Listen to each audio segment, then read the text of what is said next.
Bien, bonjour à toutes et à tous, donc bienvenue dans cette nouvelle vidéo qui va être sur les mangas que j'aime bien. Donc je vais vous montrer ce que j'ai en manga et que j'aime bien, et après je ferai, si ça vous intéresse, en commentaire, vous me le direz, une partie sur les animés. Donc je vais vous présenter d'abord aux éditions Glénat Shadow Rose.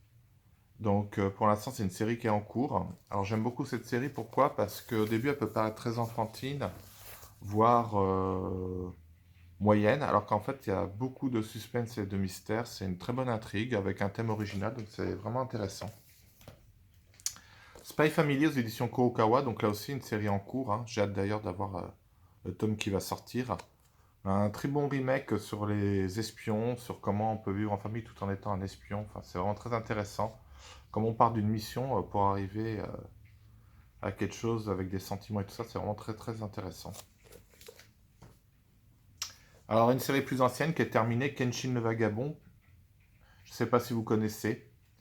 Donc un samouraï qui est en rédemption à l'époque de l'ère Meiji au Japon. Donc c'est vraiment très intéressant, l'affrontement d'idées, la confrontation de différents points de vue, ceux qui refusent l'évolution, ceux qui la veulent. Enfin voilà, c'est vraiment pas mal. Un classique du genre, je pense que j'ai même pas besoin de présenter Naruto, hein, l'apprenti ninja que tout le monde rejette, voilà. Donc je redécouvre en ce moment, pareil, aux éditions Kana, vraiment très intéressant, voilà. Un bon shonen, comme on aime bien en voir. Seven Medicine aux éditions Pika. Alors j'aime beaucoup, j'ai pris un peu de retard pour m'y mettre, je dois dire, mais j'aime beaucoup ce manga. C'est dense, c'est bien fait, l'intrigue est intéressante, puis les personnages sont ultra attachants. Bon, il y en a quelques-uns que j'aime beaucoup, hein, comme Diane, qui est ma préférée. Alors Saint Seiya, hein, dans l'ensemble, j'aime tous les Saint Seiya, surtout Saint Seiya normal, le Saint Seiya Lost Canva, le Saint Seiya Lost Canva Chronicles. Donc aux éditions Kurokawa, pareil, des séries finies. Vraiment excellent. Pour moi, c'est oui, un de mes mangas préférés. C'est une référence, un manga mythe. Franchement, tous les ingrédients, action, beauté des graphismes, l'intrigue, confrontation d'idées, de magnifiques combats. Enfin, vraiment tout, tout, tout. Pour moi, il n'y a aucun défaut dans cette série. Captain Tsubasa, alors ça, la référence en matière de manga de foot, hein. Il n'y a pas à dire. Alors moi j'avais l'édition J'ai lu, maintenant il a été remasterisé dans plein d'éditions, mais franchement ça c'est la vraie édition, c'est le vrai Captain Tsubasa, le, voilà, the best. Se donner à fond pour sa passion, aller jusqu'au bout pour ses rêves, vraiment super. J'adore, j'adore, j'adore, j'adore. Voilà. Kuroko's Basket, alors ça c'est grâce à ma femme que j'ai découvert. Franchement Kuroko's Basket, ça en vient au point que pour moi c'est égalité avec Captain Tsubasa et c'est peu dire pour que ce soit égalité avec Captain Tsubasa. Voilà. Super intrigue, j'aime beaucoup la vision de Kuroko qui veut montrer aux autres que voilà, sa façon de voir le basket est le meilleur. Et surtout de montrer que le basket est un sport collectif et pas individuel. Donc le talent contre le collectif, c'est super. Avec plein de personnages attachants, vraiment super top. Puis alors Last Game, vraiment super aussi. J'espère qu'il y aura un jour une suite, une vraie suite. Et pas les petites histoires là, anecdotiques. Bon, qui pour moi ne me plaisent pas. Après, ça peut plaire, ça dépend des points de vue. Et ça, donc, c'est aux éditions Kazé. Alors, Sailor Moon, voilà. Pour ceux qui ne connaissent pas, qui n'ont pas encore le manga, je vous conseille la Parfaite Édition chez Pika, qui est vraiment magnifique.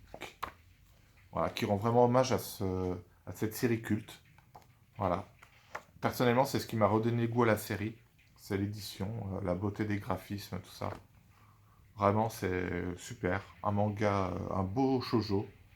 Magical Girl, de type Magical Girl, voilà, avec la lune, tout ça, histoire d'amour, de combat, voilà, des intrigues, enfin tout pour plaire, quoi. Ah, désolé, c'est mes mangas qui se font la malle. Une autre découverte grâce à ma femme, qui a pas arrêté de me dire que ce manga était génial. Elle a tout à fait raison, j'ai découvert en animé sur la chaîne J1, qui m'a donné envie de lire le manga. Dr Stone, vraiment excellent. Bon, en plus, je me suis beaucoup attaché à certains personnages, dont celle que vous pouvez voir là, qui c'est Koamaru. Kohaku. Kohaku, pardon. Voilà. Kohaku, ma femme m'a rectifié, elle a eu raison, parce que parfois je fais des mélanges chelous. Konohama. Mais non, j'ai pas dit Konama. Bon, bref. Donc, aux éditions Glénat, vraiment un super manga. Déjà, le thème est original, hein. Je vois pas d'autres mangas qui parlent du même thème, honnêtement. Voilà. Le héros est très charismatique. On peut pas deviner ce qui va se passer vraiment. Aussi bien dans le retournement des situations des personnages, des relations entre eux, leur vision du monde, et puis dans l'évolution de l'intrigue. Et là, on arrive à un point où on a vraiment envie de savoir la suite parce qu'on va peut-être savoir le secret de l'intrigue initiale. Donc, on a hâte de savoir. Boruto. Alors, je dois dire que j'ai beaucoup craché sur Boruto, hein, je le reconnais, qui est publié aux éditions Kana. Je reconnais mon erreur, je l'ai redécouvert. Et finalement, j'aime bien. Pourquoi j'aime bien? Parce que c'est vrai que quand on lit Naruto et qu'on lit Boruto après, on se dit qu'il y a un grand décalage, mais en fait, en réfléchissant, c'est normal. C'est l'évolution, en fait. Boruto, c'est une autre vision du monde ninja, c'est une autre vision des choses, avec d'autres problèmes, d'autres intrigues. Et j'aime beaucoup. Puis je me suis beaucoup attaché à Mitsuki et à Sarada comme personnage, donc voilà. Bon, par contre, il y en a certains qui étaient dans Naruto. Quand on voit Anko ce qu'elle est devenue et Kakashi, franchement, l'auteur, il n'a pas eu de respect pour eux, hein. Non, franchement, non. C'est dommage. Maison et Coucou, alors un classique, hein, pour ceux qui ne connaissent pas, Maison et Coucou, c'est Juliette, je t'aime. Alors je recommande la parfaite édition Delcourt Tomken, hein, ce qui permet d'avoir plusieurs tomes en un. Franchement, j'adore. Alors, de l'humour, des quiproquos, tout est réel en fait dans ce qui se passe là-dedans. Il n'y a pas de truc qui est surréaliste ou quoi que ce soit. C'est les choses de la vie quotidienne, mais vraiment super bien faites. Et une belle histoire d'amour avec des personnages tous aussi loufoques les uns que les autres. Et Kyoko, dans le manga, je trouve qu'on la découvre différemment que dans l'animé, où l'animé, on dit oh la pauvre petite Kyoko, machin et tout. En fait, dans le manga, on se rend compte qu'elle est bien contente d'avoir plein d'hommes à ses pieds, et puis qu'en fait, elle sait pas trop quoi faire. Donc, elle crée pas mal de problèmes, elle aussi, contrairement à ce qu'on pourrait penser. Enfin, bref, je reviendrai dans un détail dans d'autres vidéos. GTO, Great Teacher Onizuka. Alors là, une référence, hein, franchement, faut pas passer à côté de ça. Alors je vous parlerai de son équivalent féminin lorsqu'on parlera des DVD, hein, et des animés, puisque ma femme m'a fait découvrir son équivalent féminin. Je vous en dis pas plus, je vous laisse sur le suspense pour l'instant. Et donc GTO, le meilleur prof au monde, franchement. Onizuka, génial. Voilà, une conception des choses, voilà, vraiment super. Moi j'adore, c'est l'humour, mais aussi une réflexion sur la vie, sur les choses. C'est vraiment pas mal foutu du tout. J'aime beaucoup. Et Toru Fujisawa, c'est vraiment sa meilleure œuvre, hein, je trouve GTO. Voilà. Et GTO Lost Paradise, qui est la suite, est vraiment super aussi. Et aux éditions Pika. Et c'est une série qui est terminée, ça. Et Maison et Coucou n'est pas une série terminée, comme Boruto n'est pas une série terminée. Et enfin, vous allez me dire un classique, Fairy Tail, que je redécouvre en ce moment et que je dévore, à vrai dire. Bon, c'est vrai que j'adore Erza, et je commence à beaucoup aimer Jubia aussi. Elle me fait trop rire. Elle est vraiment super. Voilà. Puis Makarov, on le voit autrement. Enfin bref, je commence vraiment attaché au personnage. Sauf comme d'habitude, généralement, je m'attache jamais au personnage principal. Et là, c'est encore le cas. Natsu, pour moi, voilà, vite fait. Sans plus. C'est pas lui qui me fait vibrer dans la série. En tout cas, j'adore. Franchement, c'est génial. Humour, action, top. Et bon, qui est fini, hein, aux éditions Pika. Voilà. Avec une fin. Voilà, j'en dirai pas plus, mais assez triste quand même. Donc voilà, sinon il y a d'autres mangas que j'aime bien, d'autres titres que j'aime bien que je pourrais vous conseiller, mais là c'est vraiment des mangas coup de cœur, alors surtout des anciens, puis du moment aussi.